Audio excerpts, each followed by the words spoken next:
3부 14 두 번째 글입니다. 그 후 몇 년 동안 비토 코르레오네는 작은 사업이긴 하지만 역동적으로 확장시켜 나가는 데 전력하면서 매우 만족한 인생을 보냈다. 그는 헌신적인 아버지와 남편이었지만 너무 바빠서 가족과 함께 보내는 시간은 적었다. 젠코프라 올리브유는 미국에서 가장 잘 팔리는 이탈리아산 식용유가 되면서 조직도 급격히 커져갔다. 여느 사업과와 마찬가지로 그도 경쟁사로 하여금 시장을 포기하게 만들거나 자신의 회사에 합병시켜버리는 방식으로 독점 체제를 유지하려고 했다. 그러나 애초에 경제적으로 누구의 도움을 받지 않고 시작한 데다 광고보다는 입소문에 의존해왔고 그의 제품이 다른 제품보다 품질면에서 월등히 나을 게 없었기 때문에 합법적인 사업가들이 이용하는 방법으로는 독점권을 획득하기 어려웠다. 결국 자신의 힘과 존경받을 만한 사람이라는 명성에 의존할 수밖에 없었다. 젊었을 때도 비토 코르레오네는 상식적인 사람으로 알려져 있었다. 그는 절대 위협을 하지 않았다. 그는 언제나 논리적이었기 때문에 상대가 거절할 수가 없었다. 또 언제나 상대방도 이익을 공유한다는 인식을 분명하게 심어주었고 어느 쪽도 손해나는 법이 없게 했다. 그러기 위해서 분명한 수단을 사용했다. 천재적인 사업가들이 대개 그렇듯이 그도 자유경쟁은 소모적이고 독점체제가 효율적이라는 것을 알고 있었다. 그래서 어떻게 해서든지 독점권을 확보하려고 애썼다. 브루클린에는 성격이 불같고 고집스럽고 상식이 통하지 않는 식용유 도매업자들이 있었다. 그들은 비토가 인내심을 가지고 차근차근 설명을 해도 비토 코르레오네의 비전을 이해하지 않으려고 했다. 결국 두 손을 든 비토 코르레오네는 테시오를 브루클린으로 보내 사장을 만나 문제를 해결하라고 했다. 테시오는 그의 창고를 불태우고 올리브유 운반 트럭을 전복시켜 거리를 기름 웅덩이로 만들어버렸다. 이 일을 알게 된 밀라노 도매업자는 10세기 이상 이탈리아인들이 지켜온 오메르타의 규칙을 깨고 평소에 못마땅하게 생각해오던 이탈리아 출신의 수입업자를 당국에 고발해버렸다. 그러나 경찰에서 사건을 조사하기도 전에 그 도매업자는 행방불명이 되었다. 그리고 뒤에 남은 헌신적인 아내와 다행히 이미 성인이었던 세 자녀가 사업을 물려받아 젠코프라 기름회사와 쉽게 타협을 보았다. 위대한 사람은 태어날 때부터 위대한 게 아니다. 성장하면서 그렇게 만들어진다. 비토 코르레오네 역시 마찬가지였다. 금주법이 통과되고 술 판매가 금지되면서 비토 코르레오네는 평범하고 다소 무자비한 사업에서 제일 먼저 발을 뺀 덕분에 범죄 세계의 위대한 두목으로 부상할 수 있었다. 하루아침에 이루어진 일이 아니고 1년 사이에 이루어진 일도 아니었다. 금주법 시행기간이 끝나고 대공황이 시작되던 무렵이었다. 비토 코르레오네는 대부라는 이미지를 담은 보스라는 의미입니다. 대부라는 의미를 담은 즉 돈 코르레오네가 되었다. 시작은 우연이었다. 젠코프라 기름회사에서 배달용 트럭을 6대 굴릴 때였다. 비토 코르레오네는 클레멘자를 통해 캐나다에서 알코올과 위스키를 수입하는 이탈리아 밀조주 업자들을 접촉하게 되었다. 그들은 자신의 밀수품을 뉴욕 각지에 보급할 트럭과 배달원이 필요했다. 특히 믿을 수 있고 신중하며 과감하고 힘도 센 배달원을 원했다. 트럭과 인력에 대한 비용은 그쪽에서 기꺼이 지불하겠다고 했다. 그 사용료가 얼마나 막대했던지 비토 코르레오네는 트럭을 밀수업자와 밀조주업자에게 독점적으로 대여해주기 위해 자신의 기름 사업은 뒷전으로 밀어놓았다. 사실 그들은 돈을 지불하면서 은근히 협박하기도 했다. 그러나 비토 코르레오네는 이제 사업가로서 어느 정도 성숙해졌기 때문에 협박한다고 해서 모욕감을 느끼거나 돈이 되는 기회를 포기할 만큼 어리석지는 않았다. 그는 협박의 내용을 잘 분석해보고 협박의 이행 가능성이 없다 싶으면 무시해버렸다. 협박해봤자 별 소용이 없는데도 협박하는 멍청한 동업자들이 많았기 때문이다. 어쨌든 그는 그러한 일을 겪으며 사업을 하면서 적절한 시기를 타는 것이 얼마나 중요한지 배웠다. 그는 다시 전성기를 맞았다. 그러나 무엇보다 중요한 것은 그 일을 함으로써 많은 경험을 쌓았고 귀중한 인맥을 확보하게 되었다는 것이다. 그는 은행가가 담보물 쌓아놓듯 선행을 쌓았다. 그 후 몇 년간 비토 코르레오네는 재주만 좋은 사람이 아니라 그 분야에서도 천재임이 분명해졌다. 그는 이탈리아 이민자들의 보호자를 자처했다. 당시 이민자들은 대개 집에서 소규모의 주류 밀매를 하면서 노동자들에게 한 잔에 15센트를 받고 위스키를 팔았다. 그는 콜롬보 부인의 막내 아들이 견진 성사를 받을 때 기꺼이 대부가 되어 주었고 $20짜리 금화도 선물했다. 한 번은 그의 트럭 몇 대가 경찰의 불신 건물에 걸린 일이 있어서 젠코 아반단도는 경찰청과 법원에 연줄이 있는 변호사를 고용했다. 코를레오네 측은 그 변호사에게 뇌물 대상자의 명단과 지급액을 한눈에 볼 수 있도록 만들라고 했다. 그런데 뇌물 액수가 생각보다 많아져서 변호사가 이 명단을 축소하려고 하자 비토 코를레오네는 그를 안심시켰다. 아니네. 우리에게 당장 도움을 줄 수 없는 사람들도 모두 명단에 넣게. 난 원래 우정을 소중하게 생각하고 은혜를 베푸는 일을 좋아하는 사람이야. 시간이 흐르면서 코를레오네의 세력은 더욱 커지고 터럭도 늘어났다. 그에 비례해 명단의 길이도 길어졌다. 하지만 테시오와 클레멘자의 직속 부하들이 늘어나면서 자연히 조직의 체계가 느슨해졌다. 그래서 비토 코를레오네는 조직 정비에 들어갔다. 클레멘자와 테시오에게는 각각 중간 보스격인 카포레짐이라는 계급을 달아주었고 그 밑의 부하들은 행동대원으로 임명했다. 젠코 아반단도에게는 고문이라는 의미의 콘실리에리라는 직책을 맡겼다. 돈 코를레오네는 젠코 또는 카프레짐에게만 명령을 내렸다. 따라서 그가 내리는 현장은 몇몇 특정한 사람 외에는 목격할 수가 없었다. 그런 다음 그는 테시오와 그의 부하들을 독립시켜 브루클린 지역을 관할하게 했다. 오래전부터 테시오와 클레멘자에게 정말 필요한 경우가 아니면 사적으로라도 자주 어울리지 말 것을 강조했다. 비토는 그것을 보안 때문이라고 설명했지만 영리한 테시오는 그의 의도를 꿰뚫고 있었다. 비토는 두 세력이 공모하여 자신에게 반란을 일으킬 위험을 차단하고 전략상 실수가 생기지 않게 하려는 것이었다.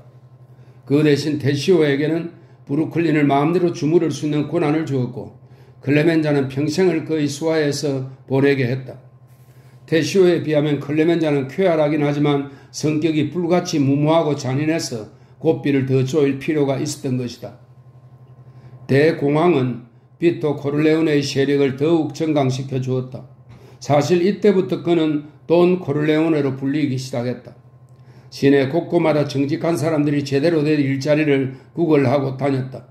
자존심이 강한 가장들은 체면이 깎였고 식구들은 경멸에 맞지 않는 관료들이 주는 공적인 자선을 얻기 위해 굽실거려야 했다. 그러나 돈 코를레오네의 부하들은 고개를 빳빳이 들고 주머니에는 은하와 지폐를 두둑이 채우고 거리를 활보했다. 실직의 공포는 전혀 없었다. 돈 코를레오네처럼 겸손한 사람도 생기는 자부심을 억제할 수가 없었다. 그는 자기 세계와 자기 사람들을 아버지처럼 보살폈다. 적어도 그를 위해 피땀 흘리는 사람들이 그 때문에 자유와 생명의 위협을 받는 일이 없게 하려고 노력했다. 혹시 그의 부하들이 운이 없어 경찰에 체포되거나 감옥에 가게 되면 불쌍한 가족들에게 생계비를 지급했다. 비참한 생활을 면할 정도로 적은 액수를 주는 게 아니라 감옥에 가지 않은 동료가 받는 만큼 주었다. 이것은 물론 순수한 크리스찬의 자선은 아니었다. 절친한 친구들도 돈 코를레오네를 하늘에서 내려온 성자라고 생각하는 사람은 없었다. 이렇게 관용을 베푸는 데는 나름대로 계산이 있었다. 감옥에 간 부하들은 자기가 입만 다물고 있으면 저 자식은 알아서 돌봐줄 거라는 믿음이 있었다. 자기가 경찰에 정보를 넘기지 않으면 감옥을 나설 때 따뜻한 환영을 받게 될 거라는 확신이 있었다. 집에 가면 맛있는 음식에 집에서 만든 라비올리 와인과 친구들, 친척들이 그의 자유의 몸이 된 것을 축하해주기 위해 모여 있으리라. 밤이 되면 콘실리에리인 젠코 아반단도와 돈 코를레오네가 손수 충직한 부하에게 용기를 취하며 포도주를 따라주리라. 업무에 복귀하기 전 가족과 1, 2주일을 즐기라고 두둑한 액수의 포상금을 주리라. 그들은 이런 확신을 갖고 가정 고초를 견디었다. 그것은 돈 코를레오네의 무한한 연민이며 이해심이었다. 이 점 돈 코를레오네는 자기의 적수들이 비록 자기보다 더 큰 세계를 지배하지만 자기만큼 조직을 잘 다스리지는 못한다는 자부심이 있었다. 끊임없이 도움을 청하러 오는 이웃들 덕분에 이런 자부심은 더욱 확고해졌다. 그들은 극빈자 구호금을 받게 해달라거나 아들을 취직시켜달라거나 감옥에서 빼달라며 찾아왔다.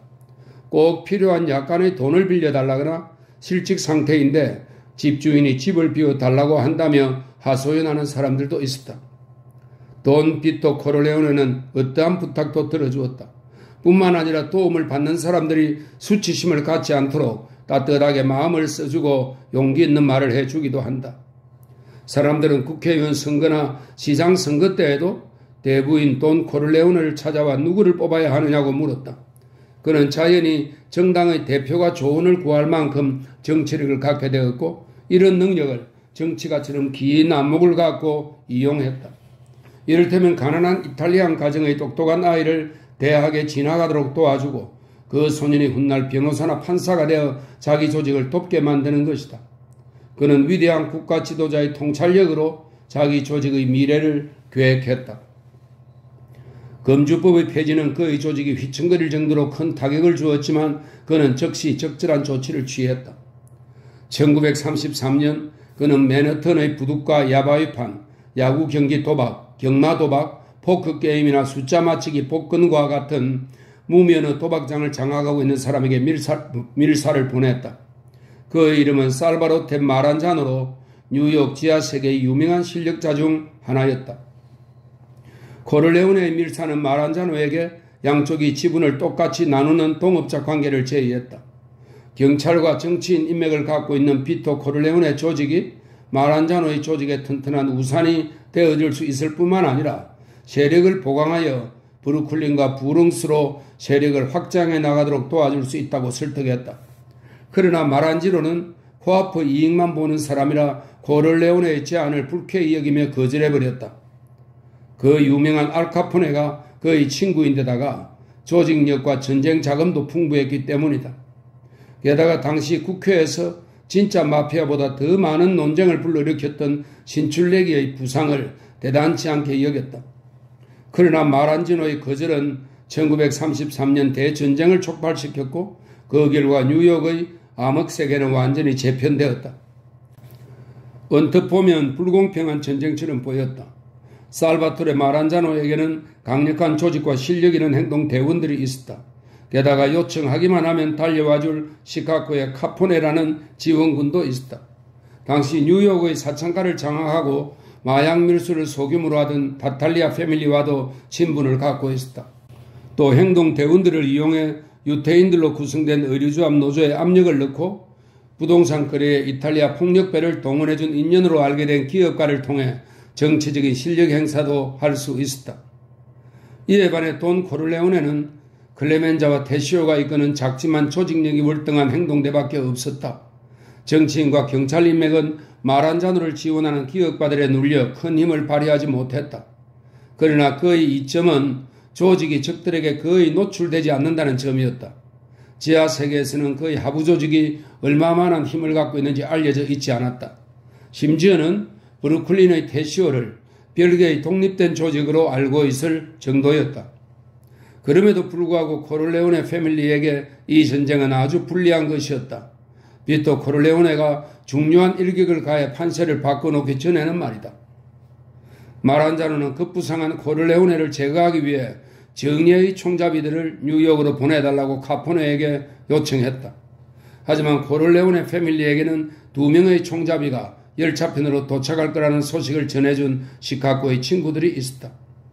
비토 코르레오네는 루카 브라시를 급파하여 그들을 처치했다. 그 묘한 분위기를 풍기는 남자가 잔인한 본능을 마음껏 발휘할 수 있도록 기회를 주었던 것이다. 카포네의 부하 두 놈은 손과 발이 묶이고 작은 목욕 수건으로 입이 틀어막힌 채 비명도 지르지 못했다. 이윽고 브라시는 벽에 걸린 도끼를 들고 놈들을 한 명씩 찢기 시작했다. 먼저 한 놈의 두 발을 찢고 무릎을 찍은 다음 몸통과 허벅지 사이의 가랑이를 도끼로 내리쳤다. 브라시는 힘이 넘쳤지만 허벅지를 찍을 때는 도끼를 여러 번 휘둘러야 했다. 그때 희생자는 이미 숨이 넘어간 상태였다. 창고 마루에는 살점과 뼈 조각들이 여기저기 흩어져 있고 피가 흥건히 고였다. 브라시가 두 번째 희생자에게 고개를 돌렸을 때 그는 더 이상 수고할 필요가 없었다. 나머지 한 놈은 공포에 질려 입에 물고 있던 수건을 삼켜 질식사했던 것이다. 경찰이 사인을 조사하기 위해 그를 해부했는데 뱃속에서 수건이 발견되었다. 며칠 뒤 시카고의 카포네는 비토 코를레오네에게서 메시지를 받았다. 그 요지는 이랬다. 내가 적들을 어떻게 처치했는지 이제 알 것이요. 왜 시칠리아 사람끼리 싸우는데 나폴리 사람이 끼어들었소? 내가 당신을 친구로 생각해 주기를 바란다면 내 요구를 들어주기 바라오. 당신 같은 건물이라면 도움을 청하는 친구보다는 스스로 해결할 능력이 있고 당신에게 도움을 줄 수 있는 친구를 갖는 편이 훨씬 유익하다는 것을 충분히 알고 있을 거요. 만일 내 우정을 원치 않는다면 그래도 좋소. 하지만 그렇게 되면 이 도시의 기운은 당신에게 퍽 불쾌하게 느껴질 것이요. 당신과 같은 나폴리 출신에게는 건강에 좋지 않을 것이요. 그리고 또 한 가지, 다시는 뉴욕에 발을 들여놓지 못하게 될 것이요. 편지를 이렇게 거만하게 쓴 것은 계산된 것이었다. 돈 코를레오네는 카포네가 잔인한 것은 분명하지만 어리석고 별로 대단치 않은 인물이라고 생각했다. 사람들 보는 앞에서 오만하게 굴고 돈 자랑을 많이 해서 정치적인 영향력을 거의 잃게 된 사실만 봐도 짐작할 수 있었다. 돈 코를레오네는 정치적인 영향력이나 자신의 모습을 위장하지 않으면 카포네뿐만 아니라 어느 조직도 쉽게 붕괴될 수 있다는 신념이 확고했다. 그는 카포네가 이미 붕괴의 길을 걷고 있다는 걸 알았다. 아무리 잔인하고 강력해도 카포네의 영향력은 시카고의 경계를 넘지 못한다는 점도 간파하고 있었다. 돈 코를레오네의 전략은 성공적이었다. 그의 흉포함 때문이 아니라 민첩하고 냉정하게 대응한 공이 더 컸다. 그의 머리가 그렇게 비상하다면 앞으로 그와의 전투는 언제나 위험을 수반할 가능성이 컸다. 카포네는 돈 코를레오네가 암시하는 보복이 두렵지 않더라도 그의 우정을 받아들이는 게 훨씬 현명하다고 판단했다. 그래서 뉴욕 전쟁에 간섭하지 않겠다는 메시지를 돈에게 보냈다. 그리하여 분리했던 판세는 동등해졌다. 비토 코를레오네는 카포네에게 굴복을 받아낸 것과 더불어 미국 지하세계를 통틀어 최고의 존경을 얻게 되었다. 6개월 동안 그는 마란자노와의 싸움에서 우위를 빼앗기지 않았다. 그는 마란자노가 보호해 얻은 크랩 도박장을 습격하고 할렘과의 숫자 맞추기 도박장을 접수하여 그 나라의 수입뿐만 아니라 복권도 몽땅 들어왔다. 그는 어느 곳에서든 적과 싸웠다. 심지어 의류조합에 클레멘자와 그의 부하들을 투입시켜 노조원들 편에 서게 한 다음 의류 기업주들을 협박하여 마란자노에게 불법으로 월급을 주도록 압력을 넣었던 노조 간부들과 대항해서 싸우게 했다. 그는 모든 곳에서 뛰어난 지략과 조직으로 승리자가 되었다. 명랑하고도 난폭한 클레멘자가 일단 전쟁의 흐름을 바꿔놓으면 대기하고 있던 테시오의 대원들을 내보내 마란자노를 추격했다. 이렇게 되자 마란자노는 밀사를 보내 평화협정을 맺자고 제의했다. 비토 코를레오네는 이구실 저구실을 떼며 만나기를 거절했다. 그러자 마란자노의 행동 대원들이 질게 뻔한 싸움에서 죽기 싫어 하나둘 이탈하기 시작했다. 막권 영업자들과 고리대금 업자들은 자신들을 보호해달라며 코를레오네 조직에게 뇌물을 바치기 시작했다.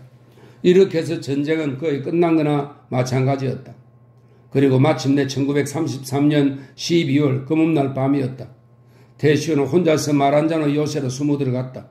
화해를 하고 싶은 마음이 간절했던 마란자노의 호위병들이 자기들의 보스를 살해하는 데 동의했던 것이다. 그들은 코를레오네와의 회의 장소가 브루클린의 한 레스토랑으로 정해졌다는 말을 듣고 마란자노의 경호원을 뒤따라갔다. 경호원들은 예약해둔 테이블에 앉아 빵을 뜯어먹고 있는 마란자노를 두고 나왔다. 그때 테시오와 그의 부하 넷이 레스토랑으로 숨어들어가 민첩하게 정확하게 총을 쏘았다. 마란자노는 빵 조각을 반쯤 입에 문 채 총탄 세례를 받았다. 이로써 전쟁은 완전히 끝났다. 마란자노의 조직은 코를레오네 조직에 흡수되었다.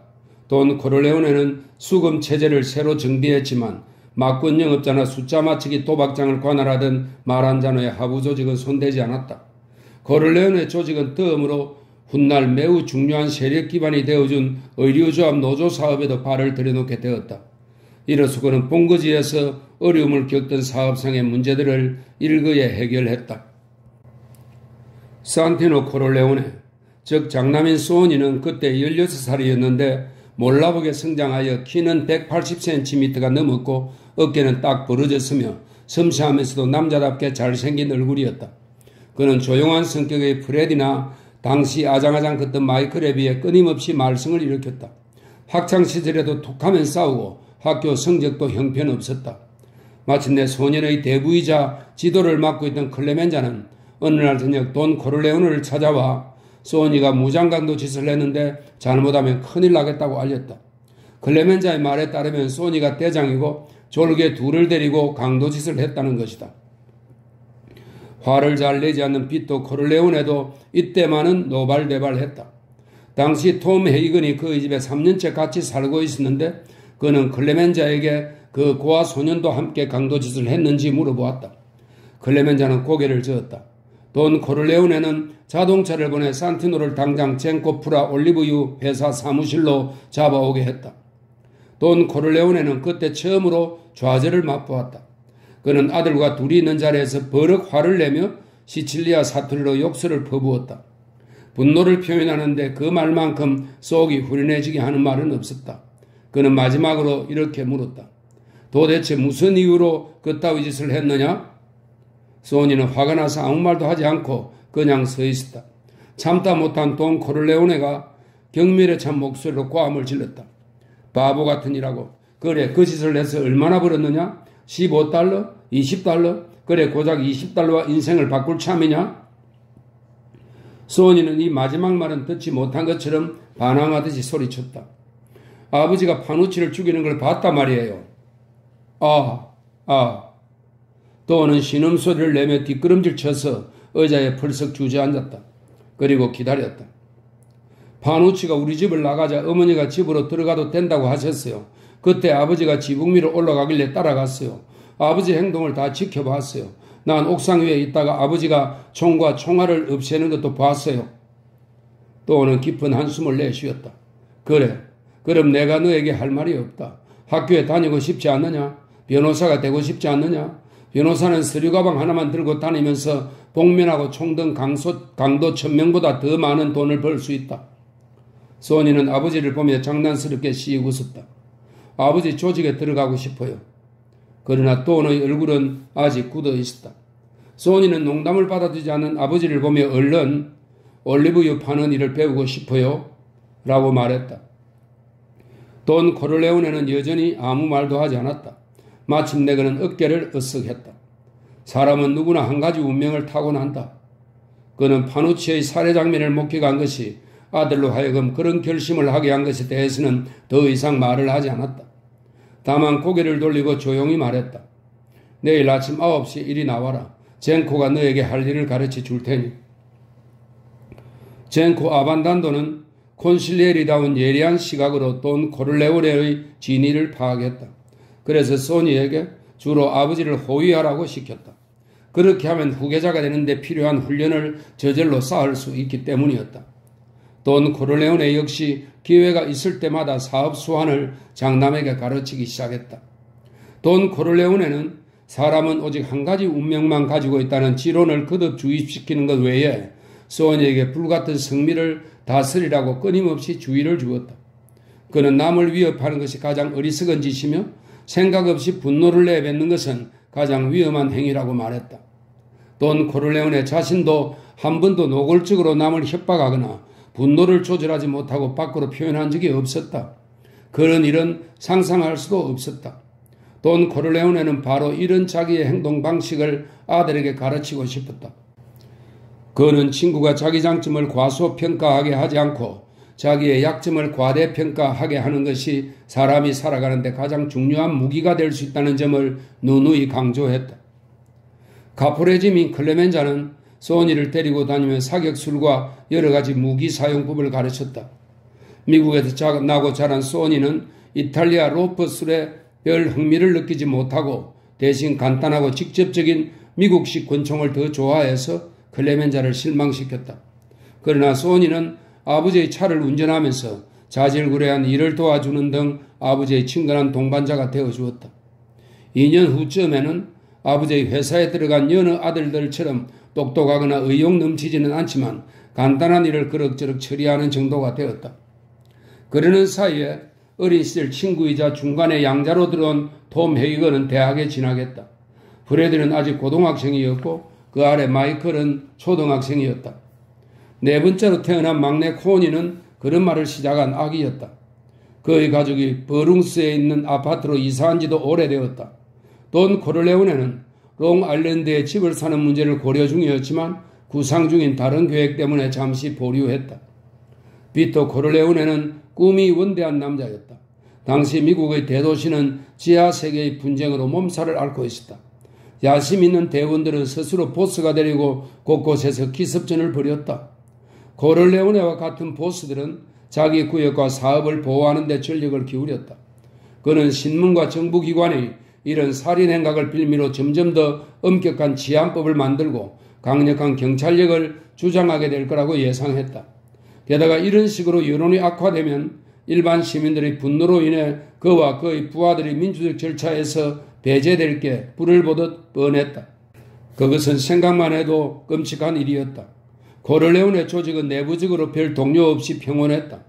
그래서 그는 서로 적대시하는 뉴욕의 일당들이 평화협정을 맺도록 주선하고 나아가 미국 전체 범죄단체 간에 전쟁을 끝내게 하려는 계획을 세웠다. 그는 자기가 가진 사명감이 얼마나 위험한 것인지 잘 알고 있었다. 그는 첫 해에 뉴욕의 깽단 두목들과 만나 회의를 했다. 우선 안면을 익히고 나서 그들의 의견을 타진한 다음 관할 지역을 조정하여 느슨한 연대의 공동체로 바꾸자고 제안했다. 그러나 조직이 너무 많고 이해관계가 너무도 다양해 충돌이 생겼다. 합의는 도저히 불가능했다. 역사 속의 위대한 통치자나 법 집행자가 그랬듯이 돈 코르레오네도 조직의 수를 어느 정도 줄이지 않고는 명령을 내리고 평화를 유지하는 일이 불가능하다는 진리를 터득했다.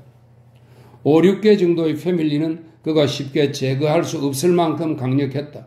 그러나 나머지 검은손 테러리스트라든지 무면허 고리대금 업자들, 합법적인 기관의 보호를 받지 않는 폭력배들이 운영하는 막군업자들은 제거하기 쉬울 것 같았다. 그래서 그는 이 군속갱단을 상대로 식민지 전쟁을 벌여서 하나씩 코르레오네 조직에 흡수해버렸다. 뉴욕 지역을 평정하는 데는 3년이 걸렸는데 그 과정에서 예상치 못한 행운도 얻었다. 사실 처음에는 그 행운이 불운처럼 보이기도 했다. 돈 코르레오네가 점찍어 놓은 아일랜드 출신의 권총 강도 일당들을 굴복시키는 일은 진짜 아일랜드 영토를 흡수하는 것만큼이나 우여곡절이 많았다. 한 아일랜드 총잡이가 죽을 각오를 하고 코르레오네의 호위망을 뚫고 들어와 돈 코르레오네의 가슴에 총을 쏜 것이다. 이 암살자는 즉시 총탄 세례를 받고 즉사했지만 그는 이미 피해를 입은 상태였다. 그러나 이 사건은 산티노 코르레오네에게 기회를 주었다. 아버지가 활동을 할 수 없게 되자 소니는 카프레짐 계급을 부여받아 자기 행동 대운들을 거느리며 지휘권을 행사했다. 그는 마치 젊은 나폴레옹처럼 도시 게릴라 전투에 탁월한 능력을 보여주었다. 게다가 정복자 돈 코르레오네의 유일한 결점이라고 할 수 있는 냉철함과 무자비함을 소니는 유감없이 발휘했다. 1935년부터 1937년까지만 해도 소니 코르레오네는 지하세계에 알려진 처형자 중 가장 교활하고 잔인하고로 이름이 높았다. 단 그의 명성도 루카 브라시라는 무시무시한 이름 앞에서는 빛이 발해졌다. 단신으로 아일랜드 출신의 총잡이를 뒤쫓아가 깨끗이 해치운 것도 브라시였다. 6개의 막강한 패밀리 중 하나가 군소 깽단 제거 작업을 방해하고 혼자서 독식하려 들 때 경고 표시로 그 패밀리의 두목을 암살한 것도 브라시였다. 그 직후 돈 코르레오네는 상처를 회복하고 그 패밀리와 평화협정을 맺었다. 1937년까지 뉴욕의 지하세계에는 평화와 조화의 분위기였다. 물론 가벼운 오해와 사고도 있었고 이따금 치명적인 사건도 있었다. 고대 도시의 통치자들이 성벽 주위에서 으르렁거리던 야만족들을 걱정스러운 눈길로 감시한 것처럼 돈 코르레오네도 그의 세계 바깥에서 벌어지는 일들에 대해 감시의 눈초리를 거두지 않았다. 그는 히틀러의 출현과 스페인의 몰락, 뮌헨에서 영국이 독일에 굴복하는 것도 눈여겨보았다. 그는 바깥 세계의 변화에 동요하지 않고 다가올 또 하나의 세계전쟁을 정확히 예견하며 그 전쟁이 사회에 어떤 영향을 미칠 것인가에 대해 계산을 했다. 그러는 사이 그가 거느린 조직은 전보다 더욱 견고해졌다. 무릇 전쟁이 일어나더라도 미리 내다보고 발빠르게 대비하는 사람들은 전쟁을 이용해 막대한 부를 축적할 수 있다. 그러나 그러기 위해서는 바깥 세계가 전쟁으로 시끄럽더라도 자기가 지배하는 영역은 반드시 평화가 유지되어야 한다. 돈 코르레오네는 미국 전역을 돌아다니며 자신의 평화 의지를 피력했다.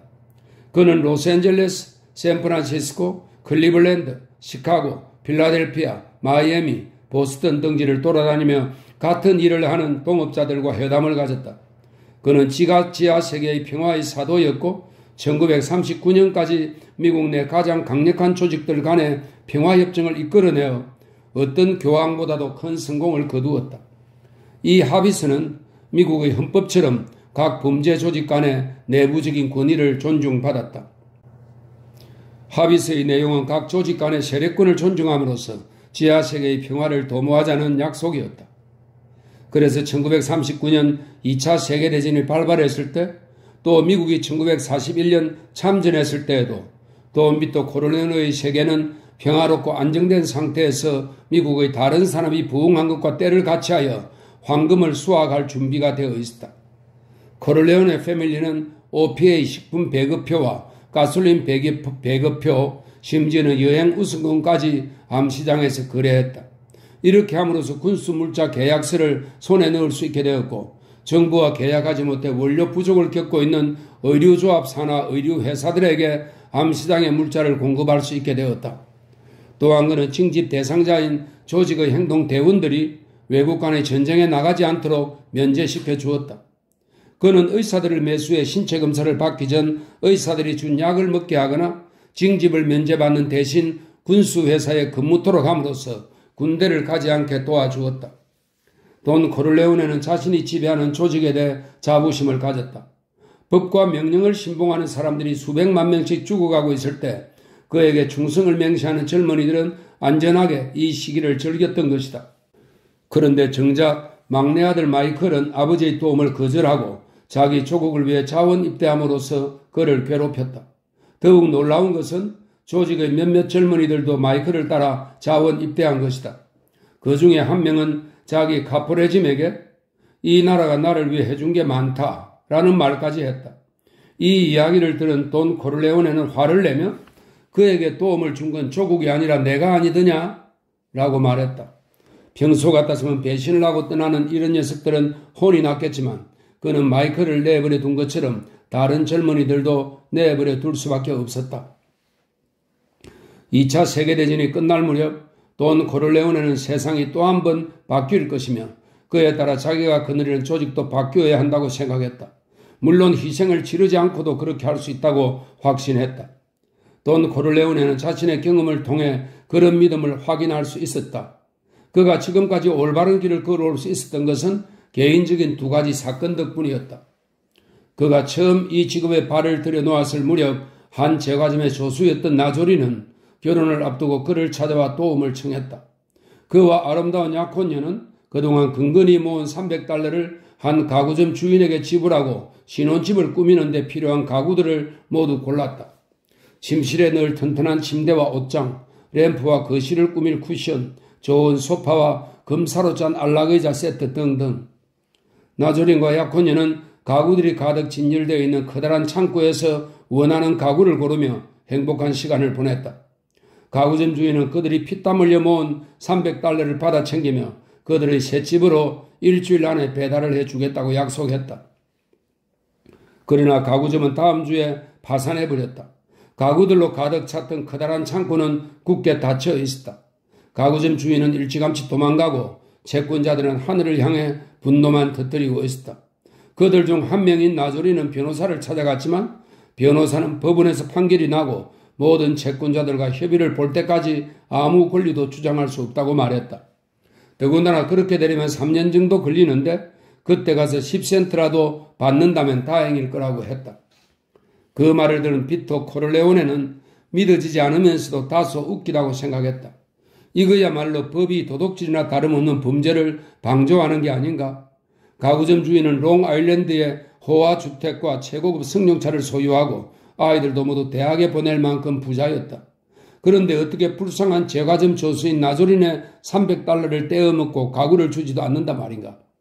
비토 코르레오네는 젠코 아반단도에게 젠코 프라 기름회사의 변호사와 함께 사실을 확인해 보라고 했다. 나조린의 이야기는 모두 사실이었다. 가구점 주인은 개인 재산을 모두 아내의 명의로 등록해 놓은 데다가 가구점은 법인 조직이어서 그가 개인적으로 책임져야 할 의무는 하나도 없었다. 가구점 주인은 자기가 파산 선고를 받게 될 것을 알고 있으면서도 나조린에게 돈을 받았으니 정말 파렴치한 작자가 아닐 수 없었다. 돈 코르레오네는 이런 일이 장사꾼들 사이에서는 흔히 벌어지는 일이라는 것을 알게 되었지만 법으로는 어떻게 해볼 도리가 없었다. 물론 문제는 쉽게 해결되었다. 돈 코르레오네는 젠코 아반단도를 보내 가구점 주인을 만나 담판을 지으라고 했다. 예상대로 정신이 번쩍 든 가구점 주인은 즉시 상황을 판단하고 가구를 배달해 주겠다고 약속했다. 비토 코르레오네에게 이 일은 중요한 교훈을 주었다. 두 번째 사건은 그보다도 훨씬 더 큰 교훈을 주었다. 1939년 돈 코르레오네는 교회로 이사를 가기로 결심했다. 다른 부모들과 마찬가지로 아이들이 좀 더 좋은 학교에 다니고 좋은 친구들을 사귀길 바랐기 때문이다. 게다가 자신의 이름이 잘 알려져 있지 않은 전원에서 살고 싶다는 것도 중요한 이유였다. 그는 롱아일랜드에 넓은 터를 마련했다. 그 당시에는 집을 4채 지었지만 훗날 집을 더 지을 땅은 얼마든지 남아있었다. 그때 소니는 산드라와 정식으로 약혼을 하고 곧 결혼을 앞두고 있었는데 그중 한 채는 그에게 마련해 줄 계획이었다. 또 다른 한 채는 젠코 아반단도와 가족에게 내어주고 나머지 한 채는 빈 채로 둘 작정이었다. 이사 온 지 일주일 되는 어느 날 인부 3명이 트럭을 타고 왔다. 그들은 롱아일랜드의 보일러 검사관이라고 주장했다. 돈 코르레오네의 젊은 보좌관 하나가 그들을 데리고 지하의 보일러실로 데리고 갔다. 돈과 그의 아내 소니는 정원에서 짭짤한 바다 공기를 즐기고 있는 중이었다. 그런데 불쾌하게도 조금 있다가 보좌관이 그를 부르러 갔다. 보일러실에 내려가 보니 하나같이 퉁명스러운 3명의 인부는 보일러 주위에 빙 둘러서 있었다. 그들은 보일러를 뜯어내 시멘트 바닥에 너지분하게 늘어놓고 있었다. 그 중에 가장 고압적으로 구는 한 남자가 끌렁거리며 말했다. 당신네 보일러는 기준 미달이야. 수리를 원한다면 인건비의 부품값까지 $150만 내쇼. 그럼 군청 직원 검사까지 통과시켜 줄 테니. 그는 빨간 종이 딱지를 꺼냈다. 이 딱지를 여기 이렇게 붙이면 군청에서 누가 나와도 무사 통과지. 돈 코르레오네는 웃음이 나왔다. 새 집으로 이사오면서 패밀리 사업의 각종 업무를 잊고 지내다 보니 약간 따분하던 차였다. 그는 평소보다 더 엉터리 영어를 써서 내가 만일 돈을 주지 않으면 이 보일러는 어떻게 되는 거요? 라고 물어보았다. 3명 중에 우두머리는 어깨를 으쓱했다. 보일러를 이대로 두는 수밖에 없지. 그는 바닥에 흩어져 있는 금속 부품을 가리키며 말했다. 돈 코르레오네는 주눅든 목소리로 기다리시죠. 돈을 가져올 테니. 라고 말했다. 그리고 나서 그는 정원으로 나가 소니에게 명령했다. 보일러실에 어떤 사람들이 있는데 난 도무지 그놈들이 뭘 원하는지 통 모르겠다. 가서 문제 좀 해결하고 와라. 이것은 단지 농담이 아니었다. 그는 아들을 자신의 직속 부하로 생각하고 있었다. 이것은 사업가라면 반드시 통과해야 할 일종의 시험이었다. 그러나 소니의 해결 방법은 아버지를 만족시키지 못했다. 너무 직접적이었고 시칠리아 사람 특유의 섬세함이 부족했다. 소니는 예리한 검이라기보다는 뭉툭한 몽둥이와 같았다. 소니는 그 우두머리의 요구를 듣자마자 새놈에게 권총을 들이대고 꼼짝 못하게 한 다음 보좌관에게 몽둥이를 가져와 흠씬 두들겨 패주라고 했다. 그런 다음 보일러를 다시 조립해 놓고 지하실도 깨끗이 청소해 놓으라고 했다. 그는 그들의 신분을 조사하여 그들이 스포크 지역에 본사를 둔 집수리 회사의 고용인이라는 사실을 밝혀냈다. 그리고 회사 사장의 이름까지 알아냈다. 소니는 3명을 트럭에 대고 쫓아보내면서 롱비치에 다시 한번 얼씬하면 불화를 귀에 걸어줄 테다 라고 호통을 쳤다. 이것이 더 나이가 들고 잔인해지기 전 청년 산티노의 전형적인 모습이었다. 그는 자기가 살고 있는 지역까지 신경 써서 보호했다. 그는 집수리 회사의 사장실에 직접 찾아가 롱비치에 그런 부하 직원들이 다시는 발도 들여놓지 못하게 하라고 얼음장을 놓았다. 그 후 코르레오네 패밀리는 이 지역의 경찰들과 내통하여 사업을 시작하자마자 경찰에게서 사소한 범죄 행위나 불만에 대한 정보를 입수할 수 있었다. 그 결과 1년도 안 되어 롱비치는 미국 내 같은 규모의 지역에 비해 범죄가 가장 적은 지역이 되었다. 전문적인 권총 강도나 폭력배들은 이 지역에서 사고를 일으키지 말라는 경고를 받았다. 그들이 경고를 무시했을 경우 한 번은 봐주었다. 그러나 두 번째 어기면 그들은 쥐도 새도 모르게 없어졌다. 집수리 회사의 사기꾼들이나 방문 판매를 하는 협박꾼들도 롱비치에서는 환영받지 못할 거라는 경고를 정중하게 받았다. 이 경고를 무시하는 사람들은 죽지 않을 정도로 폭력을 당했다.